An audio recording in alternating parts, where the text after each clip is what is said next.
السلام عليكم ورحمة الله وبركاته. ازيكم عاملين ايه؟ يا رب تكونوا بخير وبأحسن حال. فيديو النهاردة هي مجموعة من الملايات التفصيل، وهنتكلم شوية عن الملايات.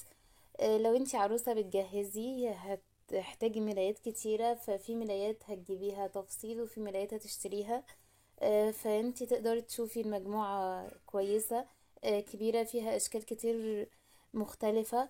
تختاري منها اللي يعجبك، تختاري شكل التفصيلة معينة، ونشوف هنجيب قد ايه قماش وكده، ونبدأ ان احنا نعملها.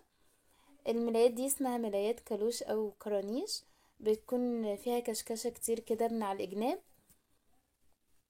بتحتاجي فيها 6 متر، 4 مشجر و2 متر سادة. وفي كمان لو انتي هتعكسي السادة مكان المشجر، فهتكون ال4 متر سادة والاتنين مشجر، بس الأفضل يكون مشجر. في بعض الترزي بيحتاج متر أكبر، فبيبقى 7 متر بدل الستة. ده بيبقى حسب الترزي اللي انتي بتروحي عنده، بس هو في الغالب بيكون 6 متر. طبعا هو بيقسمها ما بين الكورنيش، بتبقى حوالي من 20 ل50 سنتي. بتبقى متقسمة على الكالوش الألوان والكالوش السادة. وكمان القماش في أنواع كتيرة من القماش، زي قماش العمرية أو البركال أو 3D أو الجلاس أو القماش المصري. كل واحد بيكون ليه سعر وبيكون ليه اشكال، وتقدري تشكلي العدد الملايات اللي انت عاوزاه من كذا نوع، بحيث ان انت تجمعي ملاياتك بطريقة اوفر وكمان على ذوقك، وتكوني مختارة حاجة كويسة.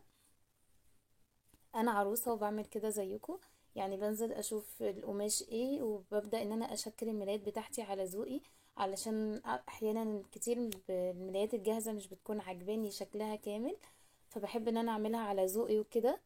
فبنزل اشوف القماش وباخد بقص القماش اللي انا عاوزاه، وبعد كده بروح عند الترزي بعمل التفصيلة. وهنزل لكم فيديو بالملايات اللي انا عملتها في جهازي. وكمان لو انتي ام او بنوتة ومحتاجة شغل وعاوزة تشتغلي، او عاوزة تبدأي مشروع ليكي، فده مشروع كويس جدا. اسمعي كام فيديو على اليوتيوب، اعرفي طريقة القص بتبقى عاملة ازاي، بتحتاجي كام متر، انواع القماش ايه، والفرق ما بينهم ايه، وايه الافضل. وتبدأي مشروعك حسب الطلب، حاجة قليلة وبعد كده تكملي. بتكون حاجات كويسة جدا وافكار كتيرة. وكمان لو انت بتجددي في بيتك ومحتاجة ملايات وكده، بتشوفي الاشكال اللي انت عاوزاها وبتنزلي تشتري القماش بتاعها وبتعملي احلى طقم ملاية. بس كده، ده كان فيديو النهاردة، فكرة سريعة كده. لو عجبكم اعملوا لايك واشتراك للقناة وفعلوا الجرس، وانتظروا فيديو